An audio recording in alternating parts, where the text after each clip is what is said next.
Shalom, salam berkat dari kami untuk pendengar sekalian. Saat ini pendengar akan diberkati dengan program Hari Ini Harinya Tuhan bagian yang ke-8.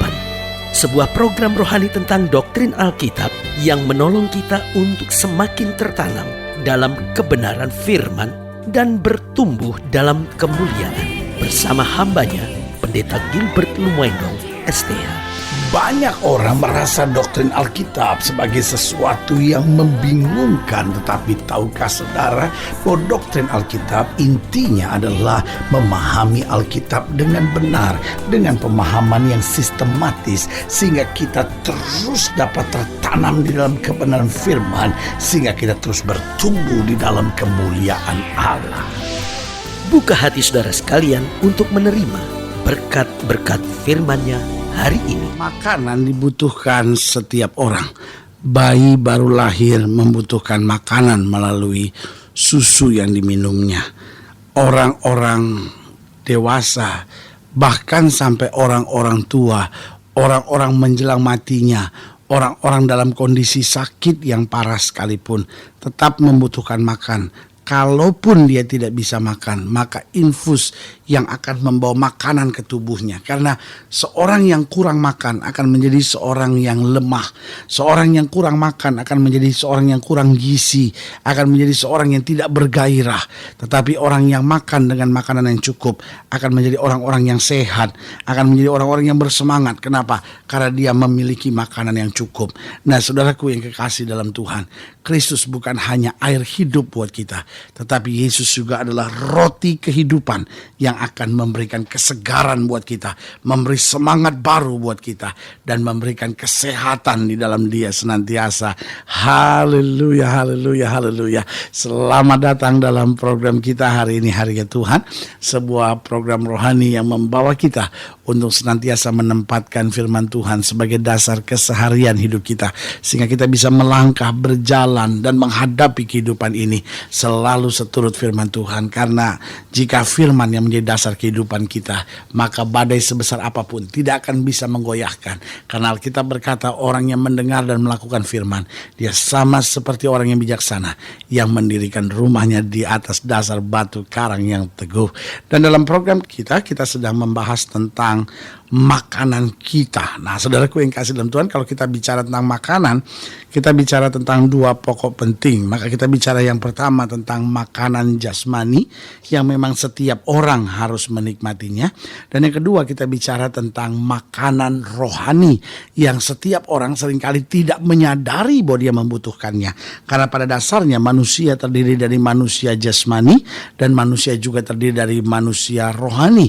Manusia jasmani seringkali kita beri makanan yang cukup, tetapi makanan rohani tidak kita berikan secara cukup. Sehingga apa yang terjadi? Tubuh kita segar, tubuh kita sehat, tetapi rohani kita begitu lemah. Kita nggak dekat dengan Tuhan, kita nggak mendapat makanan rohani yang cukup. Sehingga tantangan ada, masalah ada, kita mudah stres, kita mudah kecewa, kita mudah lari ke dukun, kita mulai lari ke senangan dunia. Tetapi orang yang mendapat makanan rohani yang cukup akan menghadapi tantangan dalam kemenangan. Nah, saudaraku yang kasih dalam Tuhan, Yohanes pasal 4 ayat yang ke-27 sampai ayat yang ke-42 itu yang akan kita pelajari dalam program hari ini. Dalam Yohanes pasal 4 ayat 27 sampai ayat yang ke-42, demikian firman Tuhan. Pada waktu itu datanglah murid-muridnya, dan mereka heran bahwa ia sedang bercakap-cakap dengan seorang perempuan. Tetapi tidak seorang pun yang berkata, apa yang kau kehendaki, atau apa yang kau percakapkan dengan dia. Nah, dalam program yang lalu kita sudah mempelajari kisah ini, karena kisah ini bicara tentang Yesus yang bercakap-cakap dengan seorang perempuan Samaria yang sudah punya 5 suami, tetapi kemudian terbuka hatinya untuk bertobat dan mengakui Yesus sebagai seorang yang diutus Allah. Nah, lalu kemudian ayat yang ke-28 berkata, maka perempuan itu meninggalkan tempatnya di situ, maka perempuan itu meninggalkan tempayannya di situ, lalu pergi ke kota dan berkata kepada orang-orang yang di situ, mari lihat, di sana ada seorang yang mengatakan kepadaku segala sesuatu yang telah kuperbuat. Mungkinkah dia Kristus itu? Maka mereka pun pergi keluar kota lalu datang kepada Yesus. Sementara itu murid-muridnya mengajak dia, katanya, Rabi, makanlah. Akan tetapi ia berkata kepada mereka, padaku ada makanan yang tidak kamu kenal.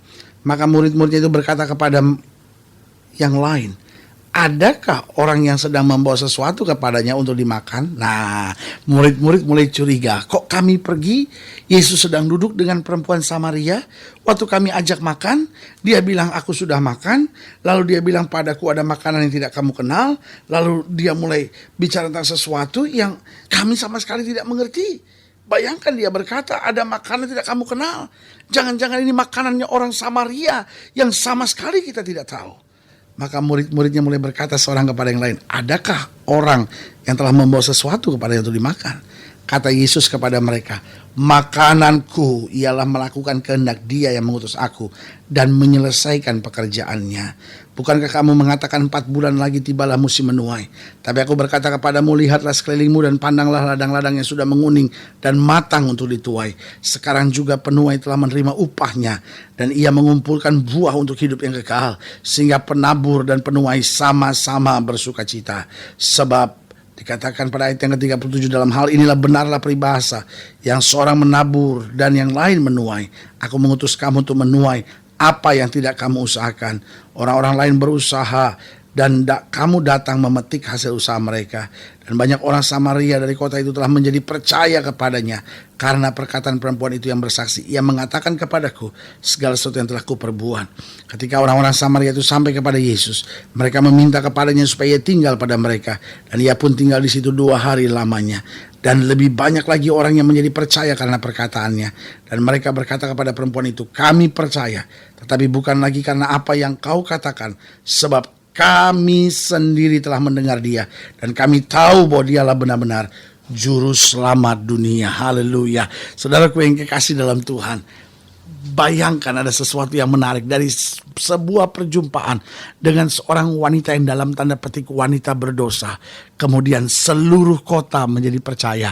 Mulai dari kesaksian wanita itu sampai apa yang terjadi. Sampai seluruh kota itu sendiri akhirnya mendengar dan menyaksikan bahwa Yesus adalah juru selamat dunia. Nah, yang menarik perhatian kita yaitu pada ayat yang ke-34. Kata Yesus kepada mereka, makananku ialah melakukan kehendak Dia yang mengutus aku dan menyelesaikan pekerjaannya. Mengapa Yesus mengidentikan melakukan kehendak Tuhan sebagai makanan? Karena sulit untuk kita mengerti, loh, masa Yesus berkata makananku ialah melakukan kehendak Tuhan? Apa maksudnya? Nah, saya pelajari ada beberapa maksud yang mendasar. Yang pertama, karena orang yang melakukan kehendak Allah akan tetap hidup. Alkitab jelas bilang dunia ini sedang lenyap dengan segala keinginannya, tetapi orang yang melakukan kehendak Allah akan tetap hidup kekal sampai selama-lamanya. Nah, Yesus sedang mau menjelaskan kenapa Yesus berkata makananku ialah melakukan kehendak Tuhan. Karena Yesus mau jelaskan orang boleh makan, orang boleh makan, orang boleh makan. Tapi kalau yang dia makan hanyalah makanan jasmani, satu saat pun dia akan mengalami kematian. Tetapi orang-orang yang dengan setia melakukan kehendak Allah, dalam hidupnya dia akan tetap hidup.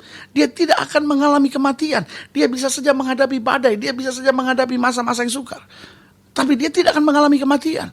Mungkin sudah mendengar program ini dan berkata, jadi orang-orang yang melakukan kehendak Allah nggak akan mati. Nah, ini yang kadang-kadang kita pikir, mati apa?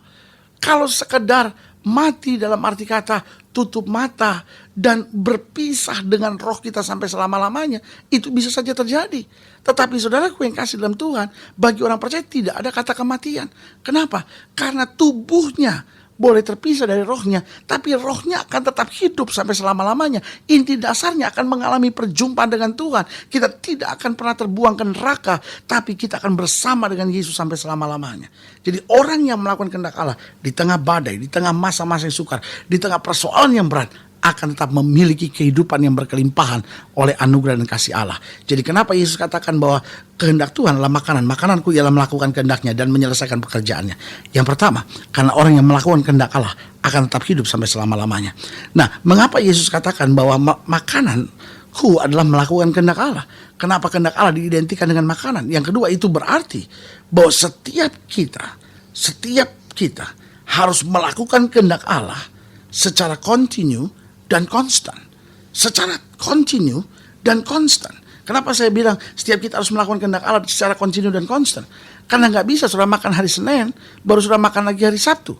Kalau sudah makan pagi, sudah makan siang, sudah makan malam. Atau ada orang yang hanya makan siang dan makan malam. Atau ada orang yang makan pagi, ada snack, ada makan siang, ada snack, ada makan malam, malam-malam lagi ada supper atau snack lagi, ya kan? Nah, tapi yang pasti orang makan itu harus continue dan konstan, ya kan? Kalau tidak, orang bisa terkena sakit mah. Saudara makan pagi, tapi besok saudara cuma makan malam. Nah, saudara yang kasih dalam Tuhan nggak continue, nggak konstan seperti itu, justru akan mendatangkan penyakit. Nah, begitu juga hidup Kristen kita. Nggak bisa kita datang ke gereja hari ini bertobat, lalu kemudian minggu depan hidup dalam dosa, 3 bulan hidup dalam dosa, nanti kemudian berjalan lagi dalam kebenaran. Nggak bisa hidup Kristen kita mempermainkan Tuhan. Saya satu kali ada di jalan tol, lalu melintas di depan saya sebuah truk. Dan tulisan di belakang bak truk itu membuat saya tersenyum. Karena tulisannya begini, 1 malam di rumah, 10 malam di jalanan. Saya tersenyum, saya pikir wah kasihan juga karena tugasnya 1 malam di rumah, 10 malam di jalanan. Saya ingat-ingat jangan-jangan ada banyak orang Kristen begitu. 1 minggu di gereja, tapi 10 minggu hidup dalam dosa. Nah, ini yang saya bilang, kenapa Yesus gambarkan bahwa melakukan kehendak Allah seperti makanan? Karena itu berarti kita dituntut untuk melakukan kehendak Allah secara kontinu dan konstan. Gak bisa kita main-main. Dan yang ketiga, yang terakhir, mengapa Yesus mengidentikan melakukan kehendak Allah sebagai makanan? Yang ketiga, itu berarti kehendak Allah bukan hanya baik dan perlu, namun juga menyenangkan. Tahukah saudara, orang makan kadang-kala bukan hanya karena, oh ya saya makan karena harus makan. Tetapi orang makan, dia menikmati, dia merasa senang dengan makanannya. Sehingga ada banyak orang yang akhirnya malah kebanyakan makan, saudara-saudara, ya kan. Jadi dari sini kembali saya mengingatkan, kehendak Allah bukan hanya baik dan perlu, namun juga orang-orang yang melakukan kehendak Allah akan senantiasa bersuka cita dalam kehidupannya. Kalau saudara ingin dilayani lebih jauh, hubungi kami melalui telepon, hubungi kami melalui surat, kunjungi website kami. Karena kami ada untuk membawa Bapak Ibu Saudara senantiasa lebih dekat pada Tuhan, mengalami kasih kuasa dan mujizat yang luar biasa.